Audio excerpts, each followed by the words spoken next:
Hello, good afternoon. This is Nancy Byatt. Welcome to the webinar. And the title of the webinar today is Improving Maternal Mental Health by Building the Capacity of Frontline Providers. And the objectives of the webinar today are to describe the development, implementation, and the outcomes of the MCPAP for Moms, Perinatal Psychiatry Access Programs. We're going to talk about how MCPAP for Moms has been implemented throughout the country and share experience of 2 states who've built programs like MCPAP for Moms, and then provide insights that will be useful to California stakeholders contemplating such a model in their state. And part of the reason why what spurred this webinar was that there's been a lot of interest in maternal mental health nationally.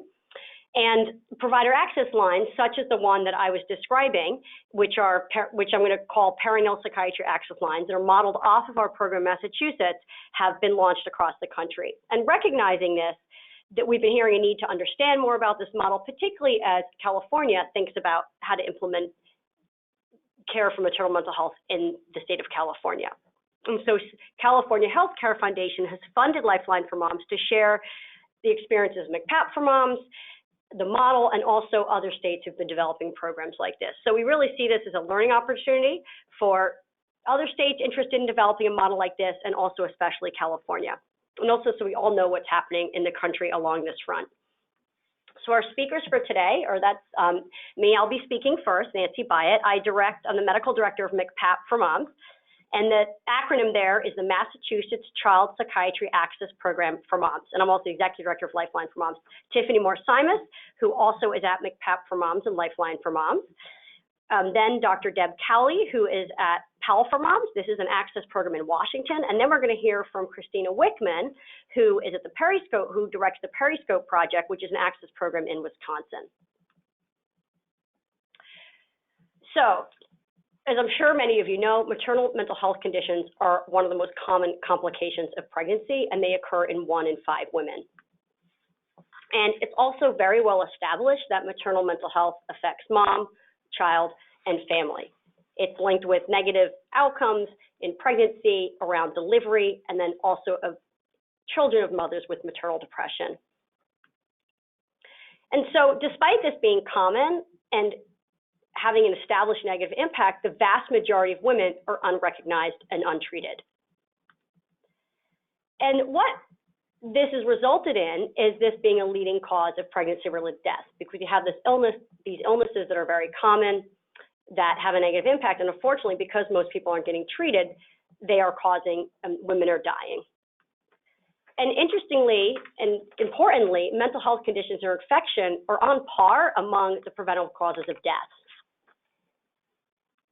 And in recent data for the CDC funded maternal mortality review committees, 100% of the pregnancy-related mental health deaths are determined to be preventable. And these are among the maternal mortality review committees throughout the country that the CDC coordinates. So recognizing this, maternal mental health is being recognized as a major public health problem. Many professional organizations and policymakers are recommending screening for maternal mental health and imploring providers and practices to really integrate mental health care into obstetric care.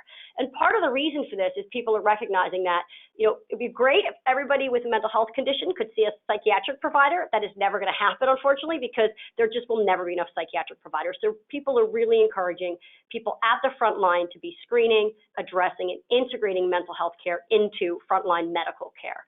And a lot of this is in pediatric and obstetric settings. And the reason for this is because this is really an ideal time period to detect and address mental health conditions. So every time a woman is seen in one of these settings is an opportunity to screen and engage women in treatment. And OB/GYN providers have a pivotal role in this process because they're seeing women many times during this time period. And in general, when we think about mental health conditions, most are actually treated by primary care providers. Often by the time they come and see a psychiatrist, they often have more severe illness. So the thinking is that if we can build frontline provider capacity to provide mental health care, that can provide a solution, with the thinking that It's not realistic for every patient with a mental health condition in this period to see a psychiatric provider, so if we can integrate it into frontline medical care, it can increase access to care. So in response to this, in the state of Massachusetts, now we're going back to about 2010, Representative Ellen Story, who led this initiative, passed a postpartum depression act was passed in Massachusetts, and this act created a postpartum depression commission. And this commission was charged with coming up with some sort of statewide initiative to address maternal mental health. And at the time, actually, they tried to mandate screening, and people said, well, we don't want to screen and not have anything to do. And there was a lot of pushback on not wanting another unfunded mandate. And so what ultimately ended up happening was they funded a statewide program called MCPAP for Moms, which I mentioned the acronym earlier. And MCPAP for Moms is a build-off of the existing program they have for kids. So in Massachusetts, funded since 2005, there's been a program called MCPAP, which is a program where psychiatric providers, child psychiatrists, provide consultation to frontline pediatric providers. Because there was a similar crisis where kids were at the front, were in offices seeing pediatricians. Pediatricians were at the front line seeing these kids and didn't have access to psychiatric resources and didn't know how to manage this. The state funded the MCPAP program for kids. This is now in 32 states throughout, actually more, it's in over 40 states throughout the country now, and it's really been a national model. So in Massachusetts, going back, many years ago now, there was this thinking that, well, this worked for children. Could we have a similar program like this for pregnant and postpartum women? Because it's a very similar issue where obstetric providers, maternal child health providers are at the front line seeing women, don't necessarily know what to do and don't necessarily have the resources. And that way, if somebody's screened positive, they can actually call someone and have a lifeline to help women navigate the mental health care system. So what that resulted in is MCPAP for Moms, and MCPAP for Moms has three core components: education, consultation, and resource and referral. And the whole point of MCPAP for Moms is to build frontline provider capacity and leverage psychiatric providers as a limited resource. First, I'm going to talk about the education component. So what we do in MCPAP for Moms, and we've been doing this since we've now been, we started 4.5 years ago now, and what we do for training is we provide training and toolkits, and the goal is to educate and engage providers in addressing maternal mental health. And so to give an example, when we first started our program, we went around the state and we gave grand rounds at birthing hospitals, and we also would go out to practices and provide direct practice level trainings for obstetric practices. And we also created toolkits, which is an example of that is here. And we also, on our website, have a lot of resources for both women to access and also providers. So we know that training is really important and a critical part of building capacity. However, we also know that that's not enough. So the second component is consultation. And telephone consultation is really the primary currency, or one could think about it as the engine of the access program. This is where the access program and its providers develop a relationship with the frontline providers working on this. And so I'll give you an example. Somebody calls our program MCPAP for Moms. A resource and referral specialist will answer the phone. These are located throughout the state in 3 hubs. And they will then, they will page one of our psychiatrists, and we will call the OB provider back, or any other provider. I'll talk more about that in a few minutes. We serve any provider working with pregnant or postpartum women. And then we will provide telephone consultation. So I'll give a couple of case examples here. So I, take calls from MCPAP for Moms. I'm one of the psychiatrists that does that. And we got a call on Monday from a provider, and the provider called and said, I have this patient. She has been the patient had been taking a antidepressant, an SSRI, and she said, I don't know what to do. The patient stopped the medication, became pregnant, and I looked it up, and I'm thinking I should start this other antidepressant. And she wanted to start a new one, and because she was concerned that the other one wasn't safe. So in this particular case, we discussed that in general, it's best to use medications that are working. And despite that, she was worried about this other medicine, it probably makes the most sense to start the medication that works before, because that's just evidence-based treatment during this time period. And she said, great, that's so helpful. I feel like now I know what to do, and we got off the phone. So that is an example of a telephone consultation. And really the goal there is for providing education to help providers understand what's the evidence-based practice and how can they manage their patients. The other thing that could happen, and I'll give another example of another call I took on Monday of a provider who called. Again, this was an obstetric provider who called and said, I'm working with this woman, and she's very anxious, and she's seen her pediatric provider, and she keeps asking about something being wrong with the baby, and I don't think there's anything wrong. It's reassuring. And she said, I know that she's anxious. I just feel like I'm missing something because I'm really concerned about her. And she said, I'm happy to start a medicine. I'm happy to treat her, and I want her to get therapy. I just don't know what to do. So in that case, we recommended a face-to-face evaluation.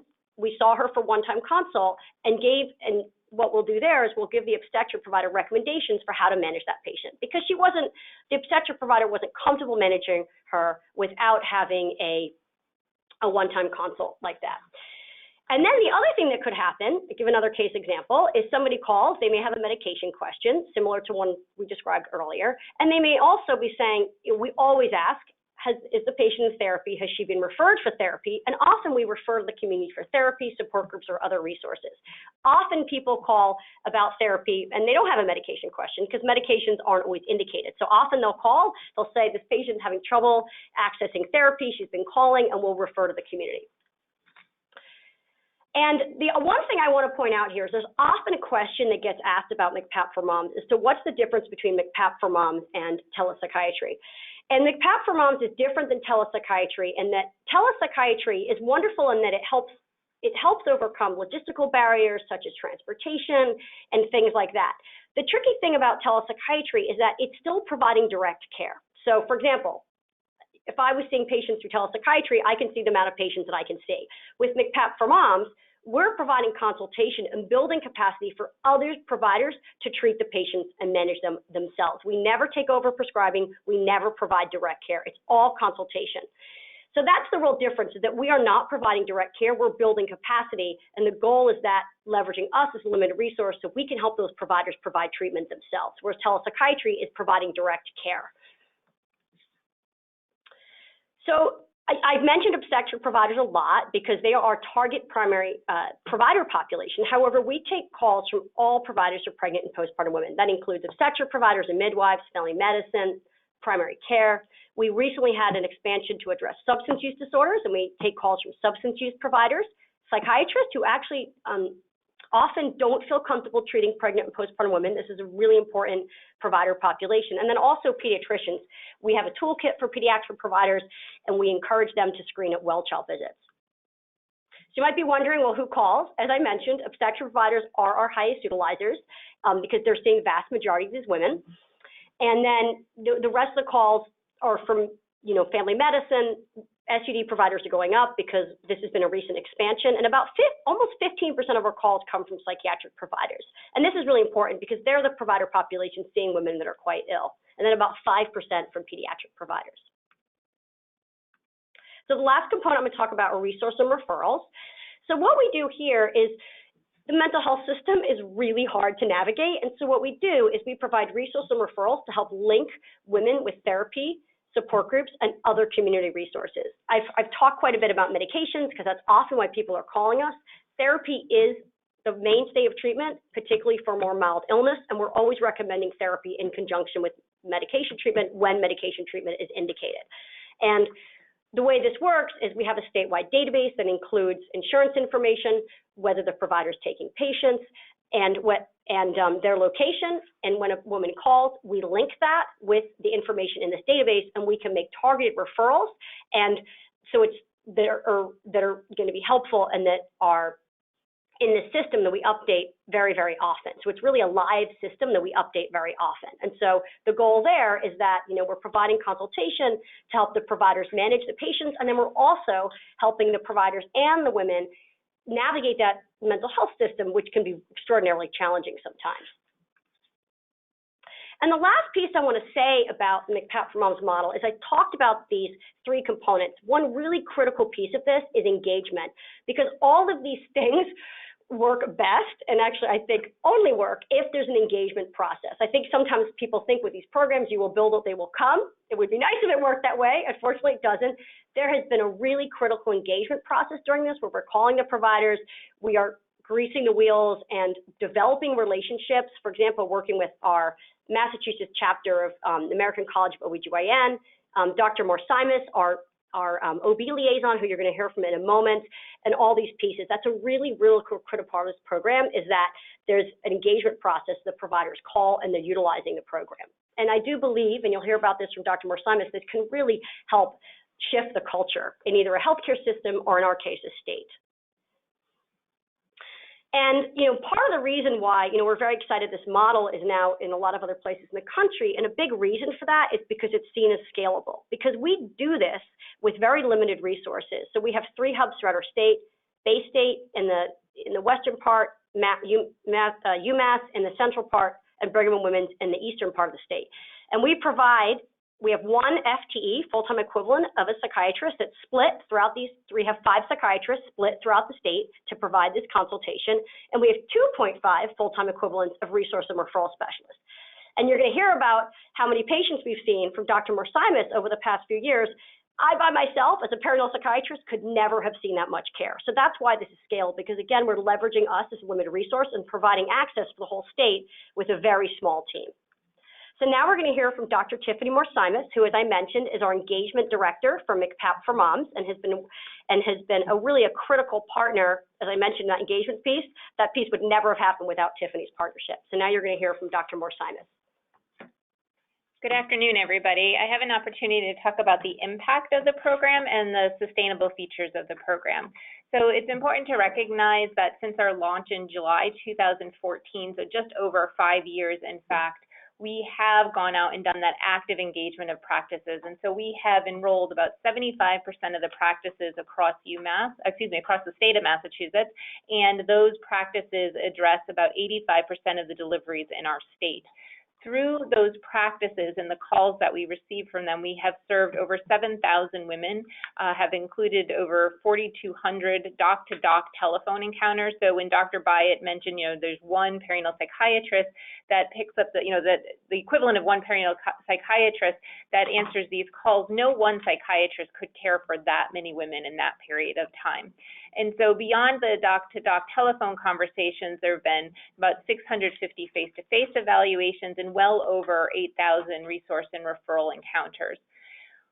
You heard the 3 components of the program, and in the state of Massachusetts, we have this face-to-face evaluation. So this is when a patient sees one of our perinatal psychiatrists.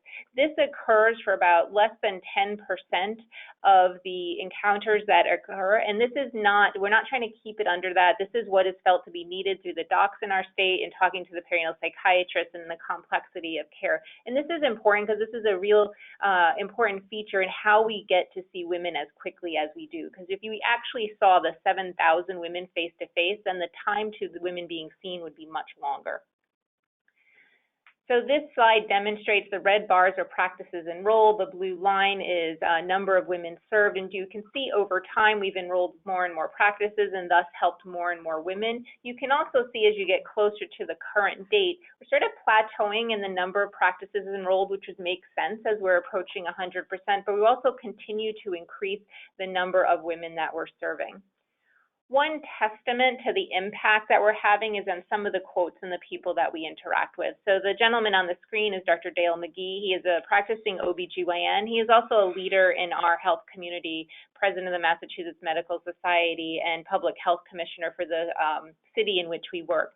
And he says it looks like you, the program, may be driving transformation in the practice of obstetrics with a much needed service that should add value to the continuity of care offered by general OBs. So he's speaking on behalf of OBs, speaking to the impact this program has had. Importantly, yes, our program serves providers, but our program serves providers really at its core to help patients. And so this is a quote from a grateful patient who says, thank you for hooking me up with these services. It is such a relief for my whole family that I finally have the support system I need to deal with my issue in a safe and healthy way. Thank you. And then what this quote, I'm going to take the liberty of reading, I think speaks to is what we were hoping, that things can change over time. And none of this moves as quickly as we would like it, but it does in fact move. So this social worker, who is one of the persons we refer to in our resource and referral component of the program, says, just wanted to give a shout out to MCPAP. I received a call from a new mom today who had expressed concern about postpartum depression with her OB after delivery. She had experienced postpartum emotional complications after first baby, but did not get support at that time. Her OB this time was validating and responsive, providing her with contact for MCPAP. They were able to pre-screen her so she knew when she contacted me that I took her insurance and office is just a few miles from her home. She only had to make one phone call, and I am able to see her this Friday, so it was very quick. Thank you, MCPAP. This feels like progress, one less mom falling through the cracks, and that is exactly what we are seeking to do. It's important to recognize, though, that this was not open the phone lines and things changed. The truth of the matter is we started the enrolling practices and educating providers in the 2013-2014 timeframe. This was a time when nationally the professional societies, the governmental organizations had not really come through and stated what was the expectations of providers. In 2014, ACOG came forward and said providers should be screening and doing it in systems in which women can get care. The Council on Patient Safety came forward with a patient safety bundle around maternal mental health, and the U.S. Preventive Services Task Force recommended screening in pregnant and postpartum women. So now, for those of you who are on the line, because you're interested in starting programs, you're in a much easier, better place when you can say to obstetricians that are still admittedly somewhat reticent in many cases to say, this is actually a standard that is expected of the care that you provide. And so we went out in 2014 talking about depression, and very soon, once people got comfortable with depression, it was clear that they wanted more because they see and deal with more in their offices. So we expanded to depression, anxiety. In 2017, at the urging of our providers, we expanded to bipolar disorder. In 2018, we got our substance use disorder expansion, as you were talking about. And now in 2019, we're trying to address inequities, disparities, trauma-informed care, adverse childhood experiences, and social determinants of health. And you might ask yourself, well, how do you do that very practically? It is a body of work that we have started to engage in and will continue to do so over, we anticipate, the foreseeable future. But in a very practical way, for example, our perinatal psychiatrists, when they provide, the consultation on the phone, when they do the face-to-face consults, and in those cases provide written consultations to the providers, they are modeling the trauma-informed care language. They are modeling sort of the approach to care that we would like to see our obstetric providers give to the women that they are serving. So often when we talk about this program, we'll have people in the room or on the phone and say, we can never do this, it costs too much, our state or our healthcare system would never do it. And so we've gotten very transparent about the cost of the program because we think it's an important part of the conversation. And so before we can talk about the cost of the program, we need to talk about the cost of untreated perinatal mood and anxiety disorders. And so there is a statement, a white paper by Mathematica that would say the cost of untreated perinatal mood and anxiety disorders is $32,000 per mother-baby dyad. So the back of the envelope conversation for calculation for Massachusetts is we do 72,000 deliveries a year. If 1 in 5 women are affected by this, if 25% of them only get treated, so 75% of untreated, this costs our state $345.6 million a year to do nothing. Let's contrast this with the costs of the program, which, because we have continued to expand it over time, have somewhat increased, but at max budget has been $1 million per year. So about $1 per woman per month of pregnancy. And so the difference between $1 million and $345 million pretty much speaks for itself. The other thing that is important to recognize from legislative advocacy in our state is that 50% of the cost of this program is recuperated through a surcharge that is legislated against the private insurers in our states, because most of this program is provider to provider and no provider-patient relationship. We don't do sort of reimbursement and billing, and so we have a state that has state-purchased immunizations that go out to different practices, and we use the same calculation the state does in order to sort of recoup some of the costs of the program. So with MCPAP for Moms, all women across Massachusetts have access to evidence-based mental health care and substance use disorder treatment. And through further advocacy through some of our state legislators who put forward Bringing Postpartum Depression Out of the Shadows Act that got folded into 21st Century Cures and was signed into law by former President Obama just as he was leaving office. Now other states have been awarded funds to create similar programs. So MCPAP for Moms has served as a model for other states in the U.S. There are, in fact, 7 states that you can see through the red stars, those that are listed on the screen in front of you, that have received funds through HRSA to create similar type of programs. And I just want to give a shout out to the women survivors that really advocated for these programs and have made them happen and were crucial to the legislation passing. I also want to acknowledge that there are many other states and healthcare systems that have created similar programs, not through HRSA funding, but through other funding mechanisms, which we'll hear through our 2 other speakers shortly. And many of them have been in existence for a number of years now. And so now we're going to share some of their experiences. So I will turn it now over to Dr. Deborah Cowley, who is Director of the Partnership Access Line and is now going to talk for Moms, and is now going to talk to us about that program in Washington. Okay, thank you very much, Tiffany. I'm Deb Cowley. I'm the Medical Director of the Washington State PAL for Moms, or Partnership Access Line for Moms program. And this is based on the MCPAP for Moms program, as well as a program in our state called PAL, or Partnership Access Line, which is a child psychiatry telephone consultation line. And the reason why we thought of doing this was in particular because we have a very geographically dispersed and mostly rural state.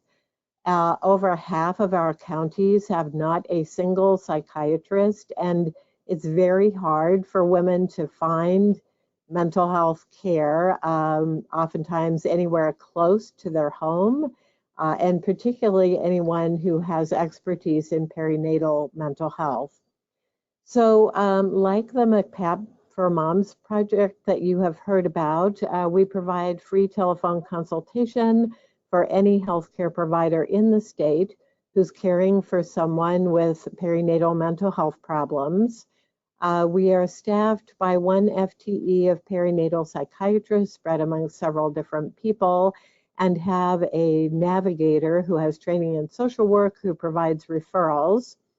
Our service is available on weekdays, 9 to 5, and we provide primarily advice and consultation about clarifying the diagnosis, medication treatment during pregnancy and breastfeeding, and other kinds of non-medication treatments, as well as referrals for services as close as we can get to the person's home. So next slide, please. So initially, our program was funded by anonymous donor funding. And since January of 2019, it has been funded by the State of Washington Healthcare Authority. So this has allowed us to expand from being available just a couple of hours a day to half days, and as of July, all day on weekdays, and has allowed us to hire the navigator and provide referrals. It has also actually allowed us to do that. The state is helping us with more outreach to get the word out about our service. Next slide, please. And as far as the impact, here's a map of Washington State and shows the counties where we have gotten calls from. And some of these are the places like Snohomish King and Pierce County, where over half of the deliveries in the state occur. Some of these counties like Okanagan, Skamania, Lincoln, Grant, are places that have basically, no psychiatrist, no psychiatric prescriber in the county. We're currently receiving about 25 to 30 calls per month and are growing in volume. We aim to, our commitment is to get back to providers within 24 hours, but as a practical matter, 80% of calls are immediately connected to the perinatal psychiatrist. People who call us are primarily physicians of different specialties, primary care, OB, psychiatry, pediatrics, nurse practitioners, as well as midwives, nurses, and some other callers such as social workers. And we have a tremendously high satisfaction rate, almost 100% as far as overall satisfaction. The recommendations being helpful for this patient and for future patients. And I just want to read a couple of comments. So one respondent on our satisfaction survey said that they are in a rural area 5 hours from the city with limited psych providers, so very grateful for this service. Another person who's a mental health provider noted that they would not see pregnant or breastfeeding women if this service wasn't available. It feels so high risk, and I had very little training. It makes me feel so much more confident to know that I have an expert available for tricky questions, and then I can apply that knowledge to my next patient in a similar circumstance.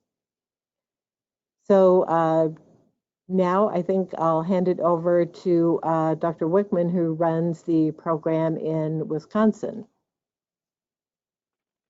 Thank you, Dr. Cowley. Now Dr. Wickman is going to present on the PERISCOPE project in Wisconsin. Sure. Thank you and good afternoon, everybody. Again, I'm Christina Wickman. I'm the medical director for the PERISCOPE project, which stands for the Perinatal Specialty Consult Psychiatry Extension. We have been operational in the state of Wisconsin since July of 2017. Much like the other two services that have been discussed, we provide 3 main services. The first is provider to perinatal psychiatry teleconsultations. The first is access to our own database with community resource information, and that's populated with services that are specific to perinatal patients who are struggling with mental health or substance use disorders. And then lastly, we provide education via in-person seminars, didactics, webinars, but also via our website and with our provider toolkits. So a couple of key differences as compared to MCPAP for moms or PAL for moms. We do not have a face-to-face component in Wisconsin. When our program was started, and really still to this day, we have 0.5 FTE for a psychiatrist and did not feel it was feasible to be able to cover the teleconsultation program full time, as well as provide face-to-face consultations. Additionally, geographically, it's a 7-hour drive across the state, and did not feel it was feasible to be able to ask patients to send to one academic center that could involve several hundred miles of travel. We provide provider-level enrollment versus clinic-level enrollment, so that has allowed for a lot of word-of-mouth growth across the state, and we also don't have requirements for utilization. So we don't have a specific didactic or informational session that's required prior to utilization of our program. We really wanted to break down as many barriers as possible for providers of any kind to utilize our program. We also don't have a care coordination component, meaning that while we provide our providers who utilize our program with community resource information, typically via email and sometimes verbally, we do not follow up directly with the patient. Again, this was part of the issue with looking at the FTE and the money we had available when setting up this program, but also in some lessons learned with our child psychiatry program that is operational within the state of Wisconsin. As I had mentioned, we've been operational for just over 2 years now, and in that time, we've provided just over 1,000 total service inquiries, so looking at both teleconsultation as well as community resource information.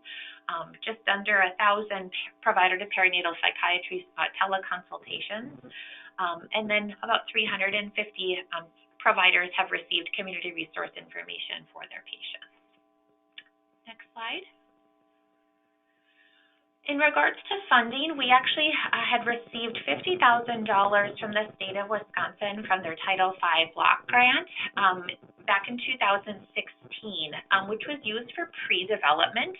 It really allowed us to identify and bring together stakeholders within the state for really a thoughtful planning process, looking at what's worked across the country for these types of teleconsultation services, both with perinatal services as well as child psychiatry services. And it really allowed us to put together a plan so that when we did receive funding, we were quote unquote shovel ready and really ready to go from an implementation standpoint. We then received initial pilot funding from the United Health Foundation. That money was granted to us in late 2016 and had a 3-year grant cycle. So we're just finishing up that first 3-year pilot funding. Additionally, over the course of those 3 years, we also received $100,000 each year from the state of Wisconsin, again through the Title V block grant. We are still struggling a bit with ongoing sustainability now that our initial pilot funding is coming to a close. At this point, 2020 is being funded by a combination of private grants as well as, again, continuing through the state with the Title V block grant. We're currently working with government relations through the Medical College of Wisconsin, who also holds the contract for our child psychiatry consultation program, to look at a line item on our state budget to include a comprehensive psychiatric teleconsultation program that would include child psychiatry, perinatal psychiatry services, and adult psychiatry services as well. Next slide. So we've had, I shared the impact from a numbers standpoint, and one of the things that we are incredibly proud of is despite having only a 0.5 FTE dedicated psychiatrist, we do have relatively full-time hours. We're available from 8 to 4 Central Time on weekdays. We have an average callback time of about 6 minutes. So after our triage coordinator hangs up the phone and pushes out the page to our psychiatrist, on average it's about 6 minutes. Most commonly it's 2 minutes from a return phone call standpoint. Our providers really focus on that and have come to depend on that quick turnaround time in keeping patients in their clinic settings so that by the time the patient leaves, they have a plan in place and some referral options in place for that patient. Similarly to what Deb was saying, we too have a very high satisfaction rate and a really high response rate for completion of our satisfaction surveys. So these surveys go out after every encounter. 100% agreed they were satisfied, but I think more importantly for us, that they're going to incorporate the information that they utilized for this initial patient encounter in the care of future patients. And there along the bottom, you can see our first publication that we just had published in earlier this year in General Hospital Psychiatry, which looked at some of these model adaptations as compared to the MCPAP for Moms program. Thank you, Chris. Thank you, Dr. Wickman. So it's really interesting. So you've heard about, our program in Massachusetts. You've heard from Dr. Cowley in Washington, and you've heard from Dr. Wickman in Wisconsin. And as you can tell, perinatal psychiatry access programs really need to be tailored for each state or healthcare system. And as you've heard, there's really these 3 components of training and toolkits, resource and referral, and consultation, and not all of the programs have all 3 components, as you've heard. That depends on funding, it depends on geography, and when we do this, whether it's at a proactive practice level or at a statewide health systems, the more I do this kind of work, the more my experience is it's one size fits none.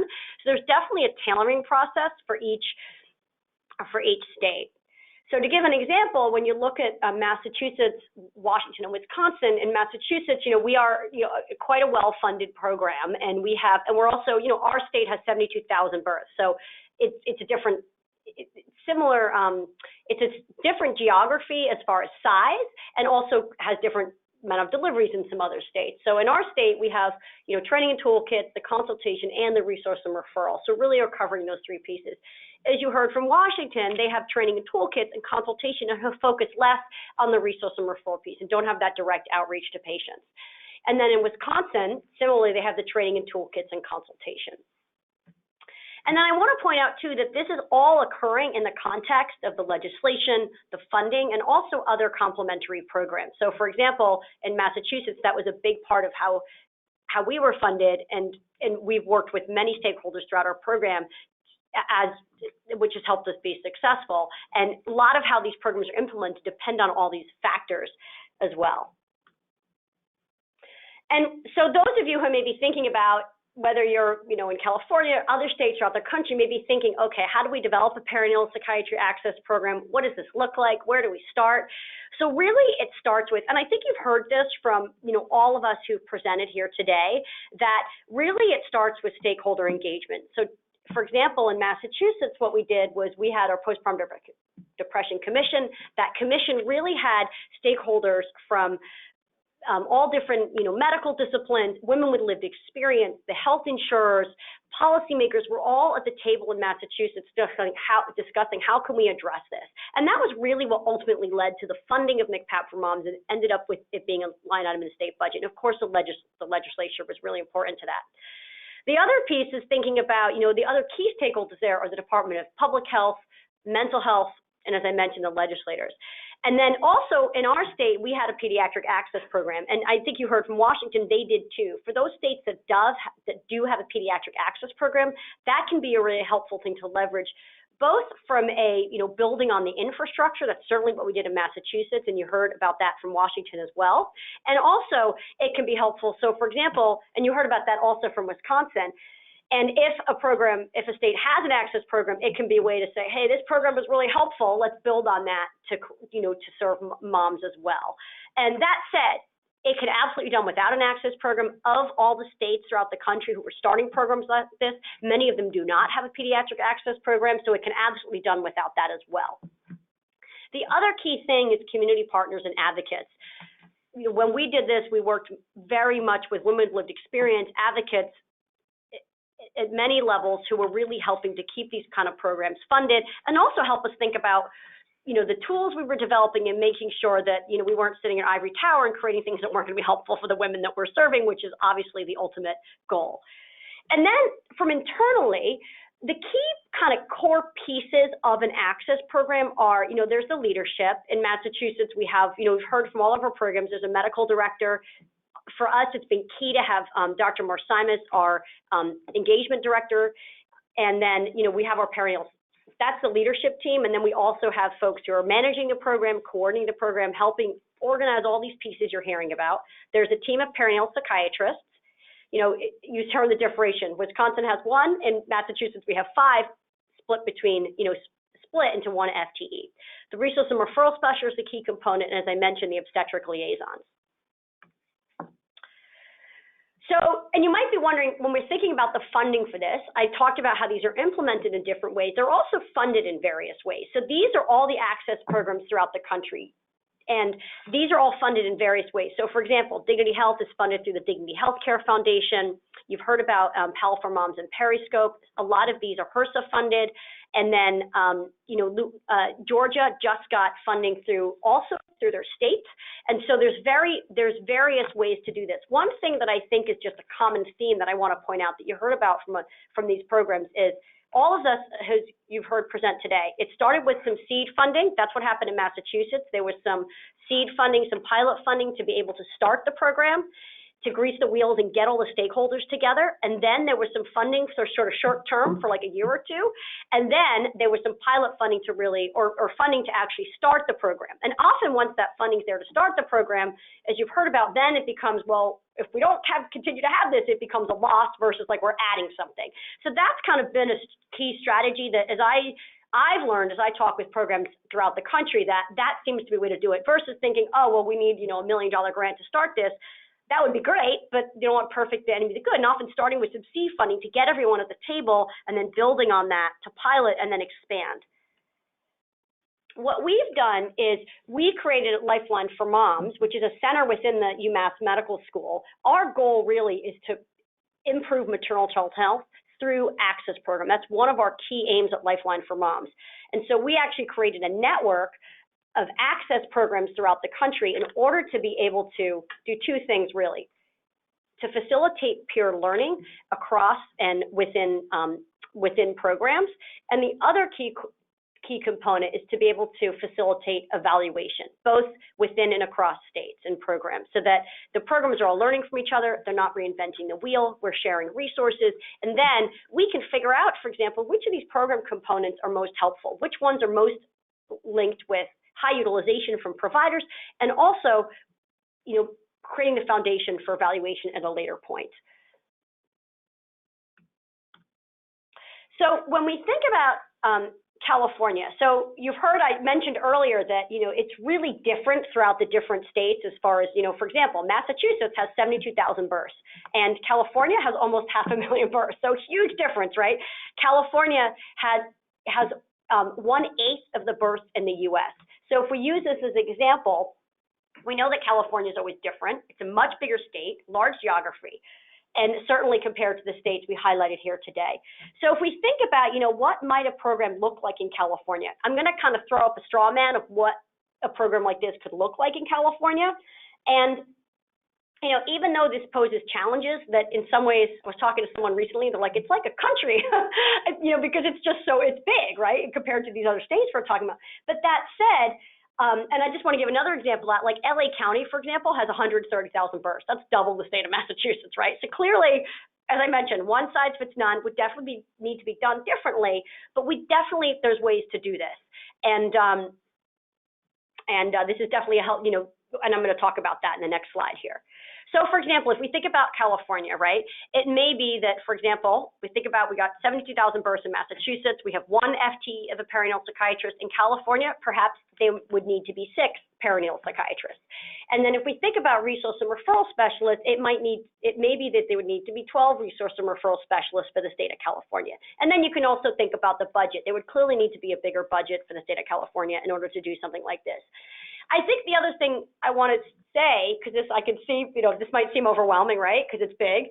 At the same time, even when we started our program in Massachusetts, we didn't start with the whole state. When we started, everyone in the state could call us. But as I mentioned, the engagement process is a really critical part of this. So before the engagement and you're out there going to the practices saying, hey, we're here, you can call us, we're here to help, often people aren't necessarily calling that much. So what we did was we first implemented in the central part of the state at UMass, where Dr. Simas and I are. We implemented there. We kind of went to the low-hanging fruit, which are practices in our institution, around our institution. We recruited them. In the beginning, we mainly had calls from the central part of the state. And then we expanded to the western part of the state because that was the next the next lowest hanging fruit. And then we actually went to Boston last, and we actually didn't offer evaluations, face-to-face evaluations in Boston until quite a bit after our program was open. So that took a little longer to do. And then we started engaging that practice too. So to kind of demystify, it's not as if this has to happen, all at once, because that would be, probably overwhelming for someone thinking about it, and also is probably not feasible. So an example of how it can be done, if you use LA County as an example, where I'm aware that there's a lot of initiative right now and motivation around having an access program, an example would be an access program could be started for the city of California, or perhaps even a region of the city, the county of LA, I should say, because it's so large, and that it could be that, for example, they take calls from all of LA County, but they're focusing on one specific part of LA County. And then they're engaging some practice in that region, and they're taking calls. And once they sort of figure out that piece, then it could be expanded to another county. And the other key piece is thinking about, how do all these hubs communicate with each other, and things like that. So, it doesn't have to be that they're all done at once. It can be done in a staggered fashion. So that's kind of an example of how this might look in a state like California. And one other thing also is that it's very wide geographically, right? So you've heard us say we do face-to-face evaluations. Another thing I want to point out is that we say face-to-face, we actually do some of ours through telepsychiatry. So we don't do telepsychiatry like direct care, like how I described earlier. We do consults through telepsychiatry. So even in our relatively small state of Massachusetts, there are some practices where the patients really just cannot get to a consult. They can't get there, they have transportation issues, many don't have cars and so forth. So we have some practices we work with where we do consults through telepsychiatry, and the patients can do it that way. So that would probably be a key part of an access program in California, because doing those, in person would be very, very challenging from a logistical perspective. So in summary, if we think about Perinatal Psychiatry Access Program, really the thinking is that if by increasing frontline capacity to provide maternal child health care, we can promote maternal child health. And we really do this by, as I mentioned, building the frontline capacity. This allows us to leverage psychiatric providers as a limited resources by providing consultation. We engage providers by providing education and developing relationships, and then also helping them navigate that mental health system by providing resource and referrals. And again, this is something that if we think about doing this throughout the rest of the country, it needs to be tailored for each state, each healthcare system, or each healthcare system and the context which they're in. And I also want to add that, the professional societies and led by professional societies and governmental organizations, the expectations of really maternal and child health care providers in general are really changing. Actually, I was just speaking with someone that was doing some exams, and they were saying that, mental health is really now expected as a part of the care of maternal and child health care providers. And so that's great if the expectations are there. It's really critical that we back that up with a way to train providers in how to do this, because historically, a lot of these providers have not necessarily been trained in how to do this. And so it's really critical that I feel it's our responsibility to be able to build their capacity to do that in an evidence-based way, and in a way that women are getting the treatment that they need and deserve. So thank you for listening. We want to thank the California Healthcare Foundation who funded this webinar, and we do have some time for questions. So I see there's a question up here. How did you determine the need? I'm going to read the questions, everyone sees it. How did you determine the need for the service in your local, not national area? And how did you justify the state need to your funders and other supporters? So how did we determine the need? That's a great question. So the way this started, actually it was literally me as like a perinatal psychiatrist right out of fellowship being like, wow, I can't see all these patients. I was actually doing co-located care in an OB practice, and I was seeing all these patients doing monotherapy with antidepressants, and I'm like, this isn't that hard. I think an OB could do this, and the OBs were like, there was several months wait for them to see me. The OBs really wanted to help, but they didn't know how, and we saw the need. And then I think the other piece was we actually went and asked them. We did focus groups with providers and women, and we asked them, what do you need? And we asked the providers what they need. And the providers actually told us, we need a lifeline. We need someone to call. Like, we don't know what we're doing. And if we could call someone, we would do this. And then the women said, our providers, we want them to be able to do this. We know they want to help, but we don't think they know how. So a lot of it was going to the end, the patients receiving the treatment, the end users, meaning providers, and asking them, what is it that you need? And this is what we heard they needed. Well, and the other thing, that was all happening at the same time. There was you heard about some of the legislative advocacy. The original legislative intent was to mandate screening. And so what came out of that is often, these efforts often do sort of, merge and mold into different things, was a postpartum depression commission was assembled. And I and many people at that commission said, do not mandate screening if providers don't have the knowledge and or ability and resources to take the steps beyond screening. So, the treatment and referral piece. And so we were very fortunate to have our legislators say, you know what, you're right. We're not going to mandate screening. Excuse me, nobody can do beyond that. So, yeah, that's a really critical piece. And just to answer the question about how we justified the need to the funders and other supporters, one thing that's interesting, I'm a scientist, I do a ton of research, and what's really interesting about this, data definitely helps people, and often in my experience, when you're thinking about programs like this, it's really important to have the advocates with lived experience from, individuals and families, because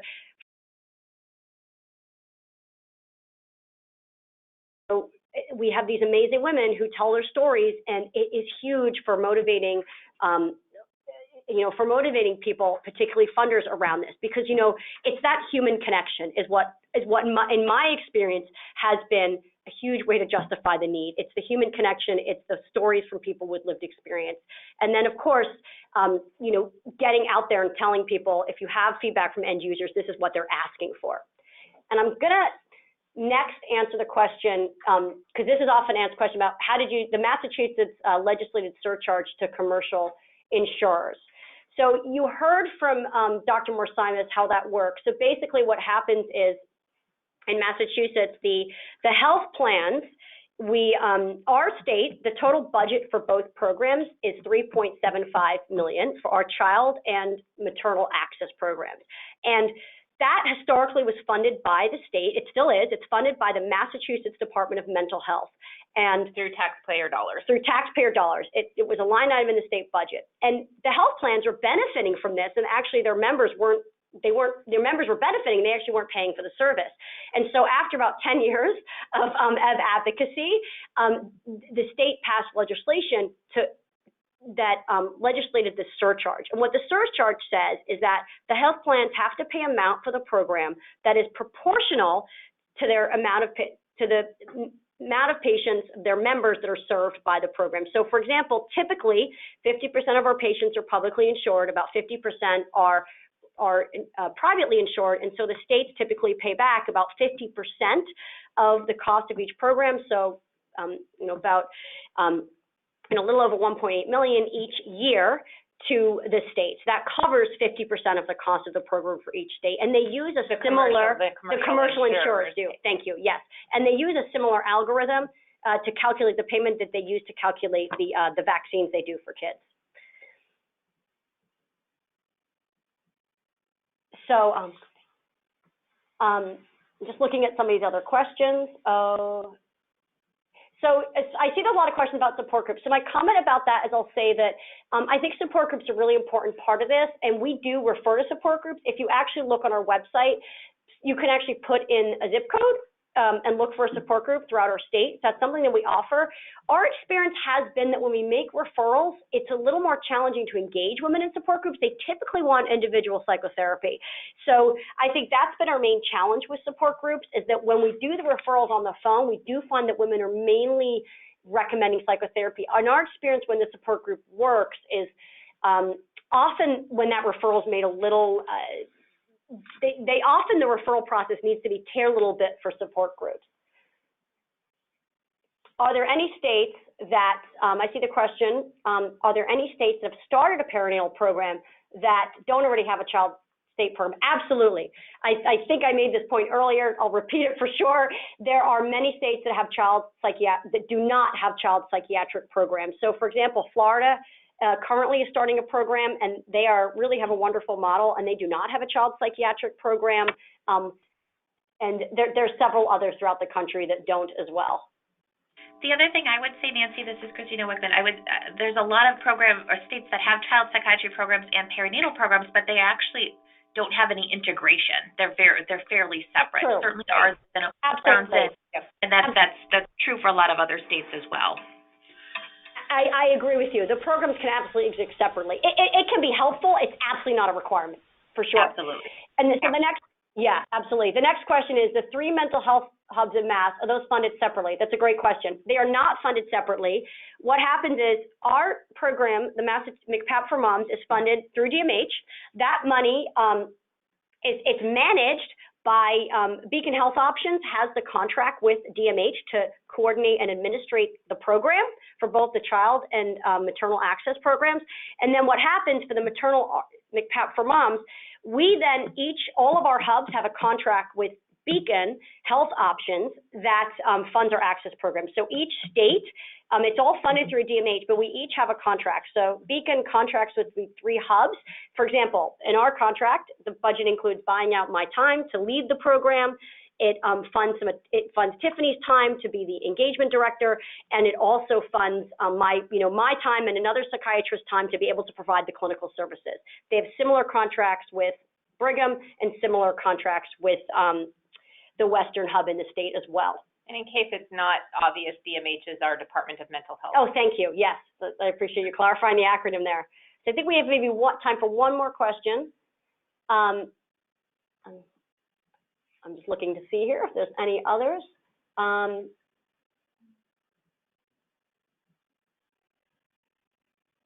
do you follow the patient after discharge from the hospital? So I'll answer that.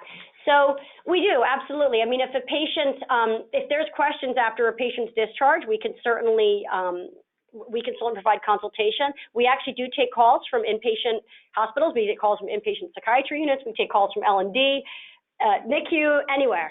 And so, and then if the patient, we do recommend that we like to connect with their outpatient provider, because that's who's gonna follow the patient longer term. And then we typically, that's who we're working with longer term, is their outpatient, like OB or whatever, whoever their provider was managing them as an outpatient. It is, however, important to recognize that what each individual program does is based on, their resources, their funding, their number of providers, the scope of what they can do, and with a huge focus of that scope being, allowing access for providers and women to get the care that they need. Yep. So I know we're at 4, so thank you everybody for listening and for joining our webinar and for your questions. There is a survey. Please complete the survey. It will be really helpful if we can get feedback. Also, we will be posting the webinar. Once it's posted, we will send out that link, so please share this with your colleagues who may be interested, and we will also share a PDF of the slides at that time. Oh, and if you have more questions, you have our contact information, please contact us. And thank you again for joining.